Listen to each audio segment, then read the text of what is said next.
Bonjour à toutes et à tous, nous sommes ravis de pouvoir vous présenter le prix Fictionnez-vous malgré les conditions un peu particulières, donc un lancement de prix cette année à distance.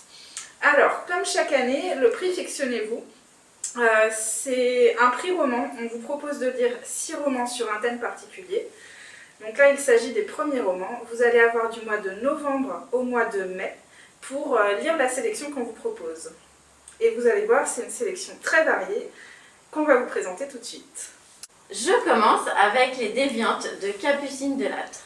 Nous allons suivre 2 personnages féminins, Anastasia et Iris. Anastasia est atteinte d'un cancer du sein et on va vraiment la découvrir à travers sa maladie, comment elle gère sa solitude, son isolement.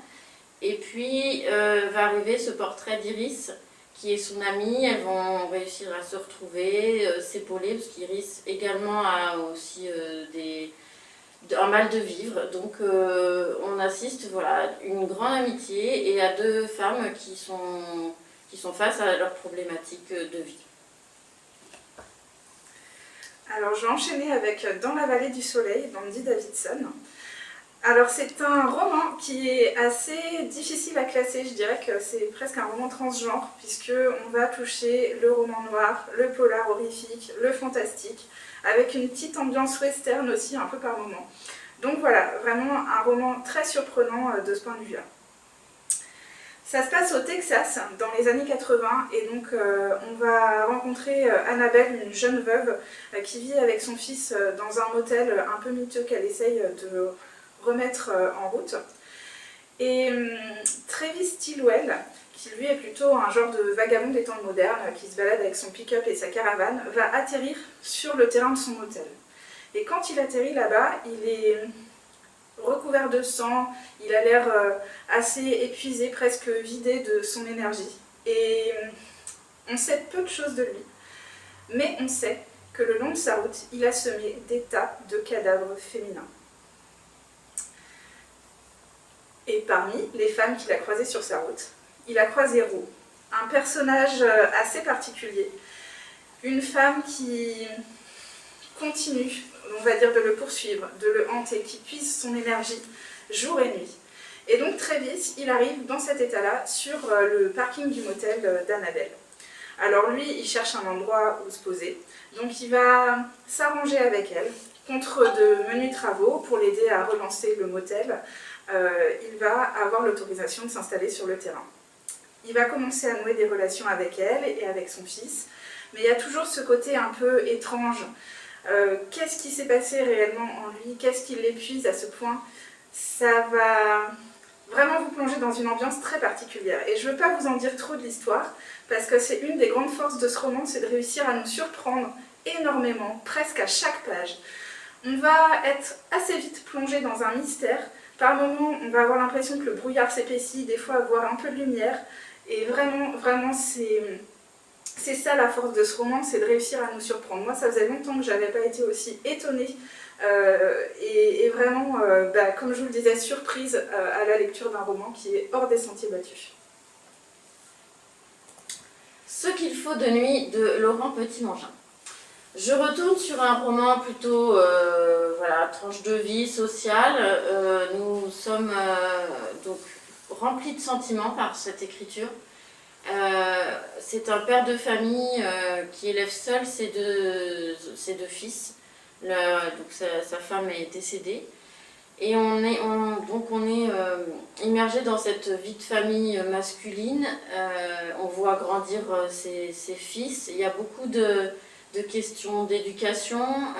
On a notamment en fait la problématique de ce père qui a plutôt des convictions politiques. Il est syndiqué, il est plutôt de gauche, et son fils va suivre son aîné va suivre un chemin plutôt d'extrême droite, d'idées extrême droite, jusqu'à quelque chose d'assez terrible, un drame. Et donc là, on est vraiment en plein questionnement aussi de conviction, de comment on gère toutes ces idées en termes de père. C'est plein de sentiments, l'écriture elle est très brute, mais c'est vraiment magnifique en termes de ressentiment. Très beau roman. Alors je vais enchaîner avec Du miel sous les galettes de Rukiata Ouedraogo. Alors Rukiata Ouedraogo, vous la connaissez peut-être parce qu'elle fait des chroniques sur France Inter. Donc si vous la suivez déjà, vous allez retrouver sa plume qui est à la fois simple, tendre et humoristique par moments. Ici, elle raconte en partie l'histoire de sa famille, mais c'est vraiment très romancé. Donc on va rencontrer la famille Sankale qui vit au Burkina Faso, une famille plutôt heureuse, une femme, un mari, 7 enfants. Et l'histoire va être racontée à travers les yeux de la petite dernière, Yasmina, qui vit tout le temps en fait collée dans le dos de sa mère, enrubanée dans un pagne. Et un jour, le père de famille va être accusé d'un vol de trésorerie et il va être emprisonné. Et ça va complètement bouleverser le quotidien de cette famille. La mère va se transformer en fait en véritable guerrière, elle va faire preuve d'un énorme courage pour réussir à subvenir aux besoins de sa famille et aussi pour se battre pour faire sortir son mari de prison parce qu'elle en est convaincue, il est innocent. Donc on va vraiment avoir le portrait de cette femme à travers les yeux de la petite fille qui vit toujours dans son dos. C'est un roman qui décrit parfaitement les ambiances, c'est-à-dire qu'on est tout de suite plongé dans les odeurs, les coutumes du Burkina Faso, l'amour au sein de cette famille. Et puis il y a ce portrait magnifique de femme, de cette mère dont on sent que la petite fille qui la suit au quotidien l'admire énormément. C'est un roman qui est une bulle de fraîcheur parce que par moments il y a vraiment de jolies choses qui s'y disent. Il y a aussi cette histoire de galettes au miel qui sont vendues sur le pas de la porte par la maman pour essayer de s'en sortir. Et en même temps, il y a aussi un pendant un peu plus sombre avec l'histoire du père qui lui pour le coup va être très déçu des hommes à cause de l'histoire qu'il est en train de vivre, qui va s'endurcir et s'isoler aussi à cause de ça. Donc vraiment un portrait lumineux d'une femme et en même temps un côté un peu plus sombre aussi avec cette histoire qui aura bouleversé la famille. Une écriture qui est vraiment simple, c'est un peu la bulle de fraîcheur de la sélection du miel sous les galettes et vraiment je vous invite à la découvrir. Autre personnage féminin dans ce roman, Sixtine, le titre donc c'est Béni soit Sixtine de Maëlys Adhémar. Sixtine, c'est la 6e enfant d'une famille catholique très pratiquante qui va épouser Pierre-Louis, qui lui aussi est issu d'une famille catholique.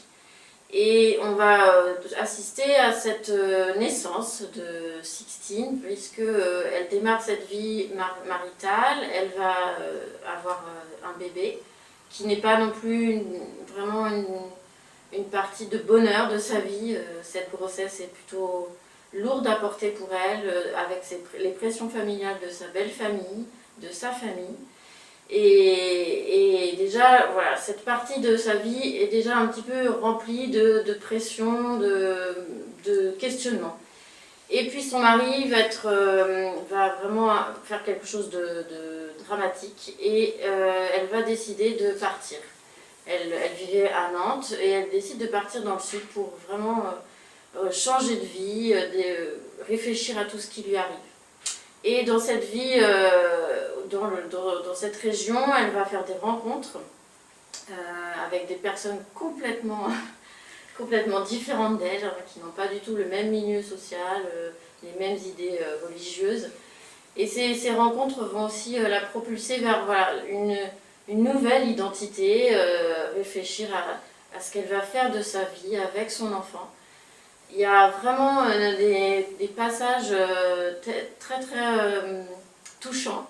Et l'écriture aussi de Maëlys, elle est assez étonnante parce qu'en fait vous avez tout au long du roman des lettres qui entrecoupent ce récit, et ce sont des lettres qui sont adressées de la grand-mère, qui sont adressées à sa mère. Et on va découvrir aussi, en parallèle, l'histoire familiale de Maëlys, mais à travers les yeux de sa mère, qui n'a pas du tout non plus la même identité. Donc voilà, on a deux récits qui se entrecroisent, mais qui sont très forts et qui vont aboutir vraiment à voilà, une belle quête d'identité. C'est magnifique au niveau des personnages. Très beau roman. Donc, Et je vais clore cette sélection avec le thriller de la sélection, donc Le silence de la ville blanche d'Eva García Sáenz de Urturi. Alors c'est un livre qui a été publié en 2016 en Espagne, ça a été un méga best-seller là-bas, au point que ça a été adapté sur Netflix, et ça vient seulement d'être adapté en France, donc ça sort tout juste en 2020. C'est un thriller qui contient tous les ingrédients d'un bon thriller pour les amateurs du genre. Le premier, ce sont d'abord des crimes rituels assez déstabilisants. On va découvrir 2 corps dans la cathédrale de Vitoria, qui est la ville où se passent les crimes. Donc ces 2 corps, ce sont 2 personnes qui sont nues, un homme et une femme. Ils ont tous les 2 20 ans, ils ne se connaissent absolument pas et ils ont été positionnés avec chacun la main qui touche tendrement la joue de l'autre. Ils ont été tués d'une manière aussi très particulière, on leur a scotché la bouche et on a mis à l'intérieur des abeilles. Ils sont donc morts par les piqûres d'abeilles dans la gorge. Donc, comme je vous le disais, le premier ingrédient, des crimes rituels très surprenants.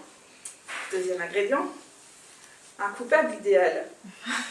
Mais ce coupable, il est en prison depuis 20 ans. Pourtant, il y a 20 ans, il a commis des crimes qui sont strictement identiques au protocole de ce crime-là. Il avait commencé par des nouveau-nés, puis par 2 enfants de 5 ans, puis de 10 ans, puis de 15 ans, avant d'être mis en prison. Troisième ingrédient qui découle de tout ça, une course contre la montre. Parce que si on continue à suivre le protocole, là, les personnes ont 20 ans, mais après 25 ans, 30 ans, 35 ans, et ça peut continuer très très loin comme ça. Et enfin, des personnages qui sont très très bien construits. C'est-à-dire qu'on a un tueur en série qui est d'une intelligence mais remarquable, un profiler qui lui vient de vivre une tragédie personnelle qui va faire qu'il va enquêter d'une manière très très particulière sur ses crimes, et des personnages secondaires qui vont tous être un petit peu plus compliqués qu'ils n'y paraissent à la base. C'est un vrai page-turner, on a vraiment envie de découvrir ce qui se passe exactement. Il va y avoir un double arc narratif, c'est-à-dire qu'on va alterner entre les meurtres à l'époque actuelle et puis les années 70. C'est un procédé qui est somme toute assez classique mais qui fonctionne très très bien dans le roman, puisque là pour le coup on va avoir des indices qui vont vraiment être distillés au fur et à mesure de l'histoire et qui vont nous permettre de comprendre ce qui s'est passé. Et alors, je vous invite vraiment à aller jusqu'au bout parce que le dénouement est surprenant et pourtant incroyablement bien pensé. Au départ, on pourrait se dire qu'il y a quelques lourdeurs au démarrage du roman, qu'il y a des détails qui sont un peu trop précis ou un peu tirés par les cheveux, et en fait, petit à petit, on se rend compte que tout ça, c'est en train de construire une intrigue qui est vraiment très sophistiquée, et on n'est pas déçu jusqu'au bout. Un autre petit point très intéressant, c'est que l'autrice, elle est originaire de la ville, Vitoria, et elle a situé ses crimes dans les monuments historiques de la ville. Donc à chaque fois, on en découvre aussi un peu plus sur les monuments historiques, et ils n'ont pas été choisis au hasard. À tel point que l'Office de tourisme de la ville a créé un circuit touristique intitulé Le silence de la ville blanche et qui suit la chronologie des meurtres. Vraiment, si vous aimez les thrillers, je vous invite à le découvrir, c'est hyper addictif et on est vraiment tout de suite très pris dans l'histoire. Nous espérons vous avoir donné envie de lire cette sélection. Pour cela, maintenant que nous sommes en BiblioDrive, il va falloir se préinscrire soit par mail, soit par téléphone.